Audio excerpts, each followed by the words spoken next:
Okay, ASL 3, Unit 18, Unforgettable Moments.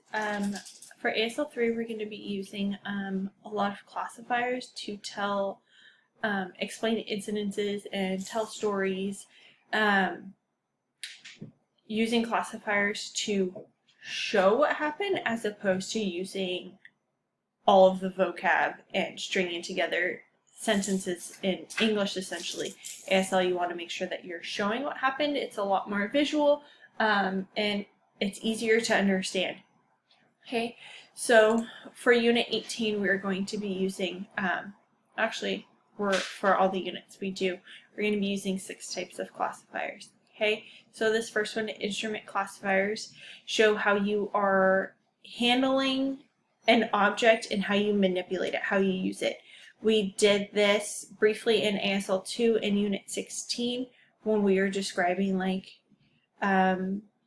furniture, hats. We had the different noodles. You guys created your own inventions to help you with something at home. And you described what it looked like and how it worked. Okay, element classifiers represent the elements, showing how the wind is blowing or how light is coming through the window or how water is coming out of the faucet. Locative classifiers showing the location of an object. We did this when we were describing our different rooms in the house, particularly your bedroom, where you place your bed and then you put your window above it and your table. Semantic classifiers show where a person is located, how they moved, and where they moved to. So an example would be a person coming up to you and then walking away. Or maybe when they're coming up to you, they fell over. Okay. Body classifiers and body part classifiers is when you're no longer talking about the person as a whole. You're breaking down into different sections, basically. So body classifiers are going to be a person's shoulders, their arms, and their head. So if I'm talking about Bob coming up to me, then I roll shift and become Bob to show how he was shaking his head and waving his arms around before he just took off. Okay, that roll shift and you becoming Bob and showing what he was doing is a body classifier.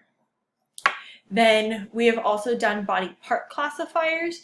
We did this when we talked about limb classifiers in level 1 and then some in level 2, where we did B's for your feet and your right foot would tap or you would do a heel click. We did an upside down V where these are your legs, this is your upper body, and you jumped, or I tell you to stand up or sit down.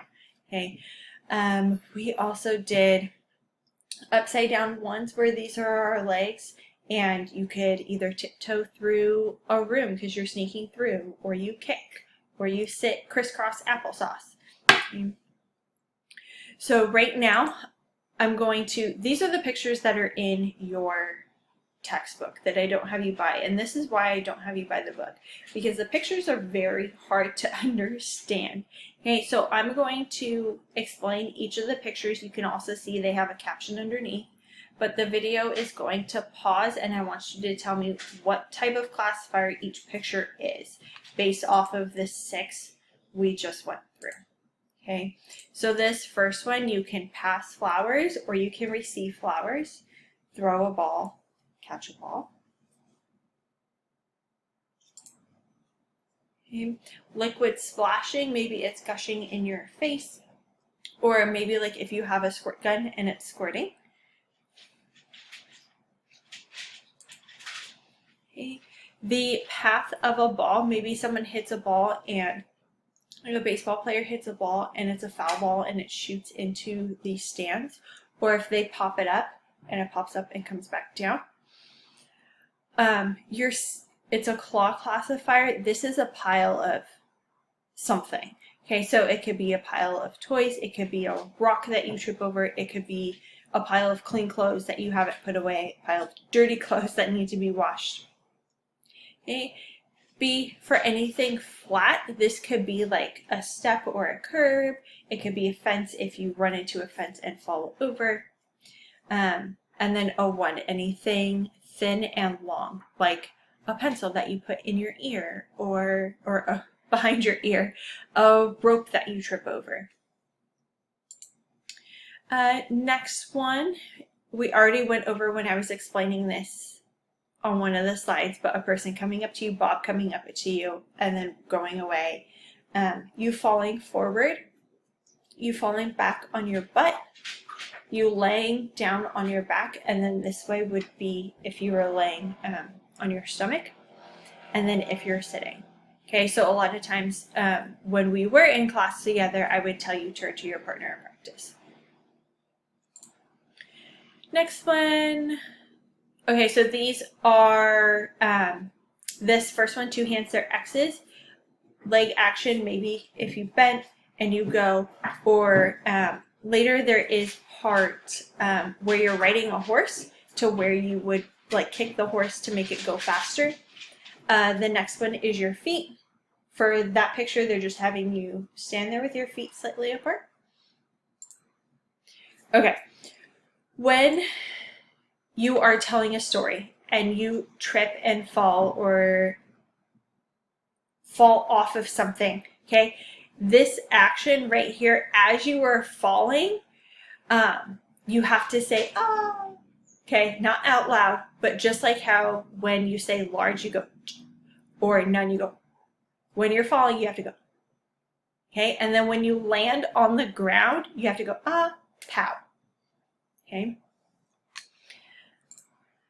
Here are some signs that you might be using in some of the stories. The practice prompts later, or your story that you present at the end of this unit.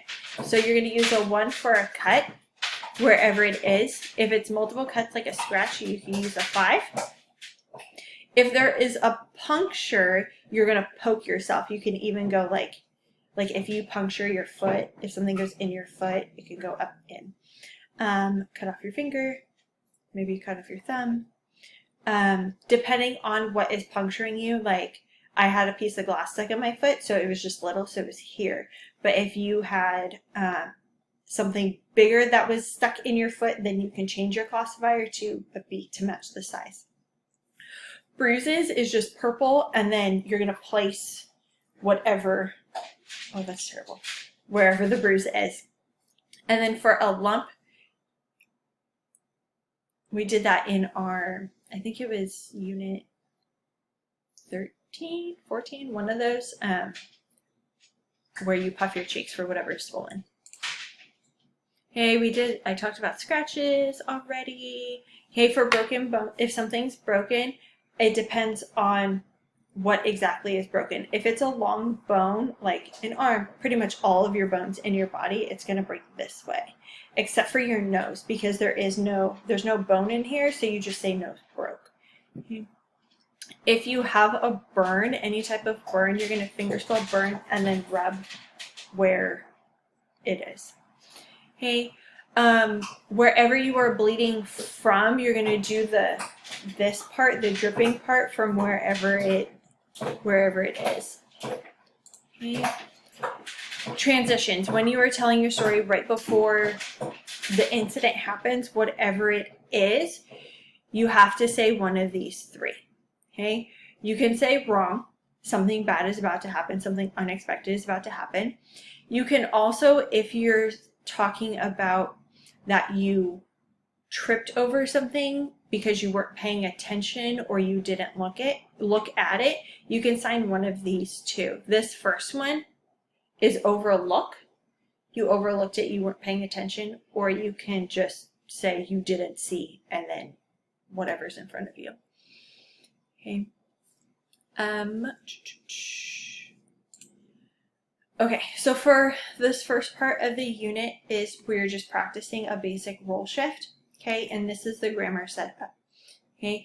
We are starting very simple with this grammar setup, and then you will see it gets a little bit more, not complicated, but we add more to it, okay. So all we are doing for these is we are practicing throwing a ball. Okay, so you are going to set up where you and the other person is located. So me here, you can throw the ball to whoever you want. friend, sister, brother, husband, whatever here. You can also have you guys, one person sitting, both sitting, doesn't matter.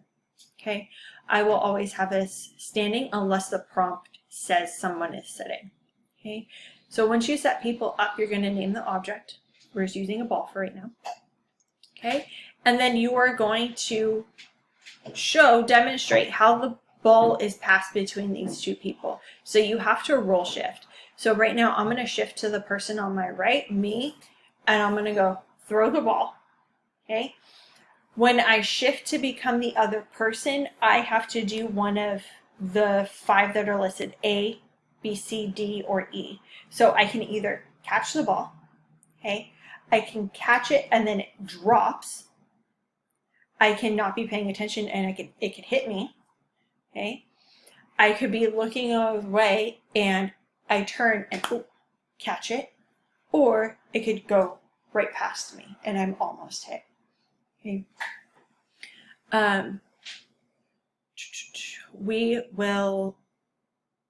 There's a video I want you to watch. It's pretty simple and we're going to practice somehow. Okay, so that's review. Okay, so these videos that I do where I explain everything and then give you prompts to practice, this program that I'm using only allows videos to be up to 15 minutes. And right now I'm almost at 12. So these situations, I'm going to show you one example. I'll do the first one, but we're still practicing. But if you want to see me do all of these to make sure that you fully understand how to do it, there is a separate video with these workbook pages, okay? Just because I now have less than 3 minutes and we still have a bunch to go, okay? So you toss an egg to another person. So it's going to be me here, sister here. Egg, I'm going to throw the egg, and then I become my sister here, and then what of these 5 things is going to happen? I can do whatever I want. I can have her catch it. I can have her catch it and it explode. I can have her drop it and explode on the floor. I can have it hit her in the face and explode. Okay. So there's situations 1 through 5 on the side and 6 through 9 on the second slide. So for these prompts, you are using classifiers. For all of Unit 18, you are using classifiers to show what happened in the prompt. So as we go through the unit, the prompts are going to get longer, okay? Your stories that you tell at the end of the unit are going to be long stories. But when you sign them and use all of your classifiers, what you actually present is going to be a lot shorter. So I don't want you to freak out at the length of the prompt, because once you actually read through it, figure out what classifiers you're using, it's going to be a lot shorter. Okay. I will continue Unit 18 grammar concepts in a second video. Okay, bye guys.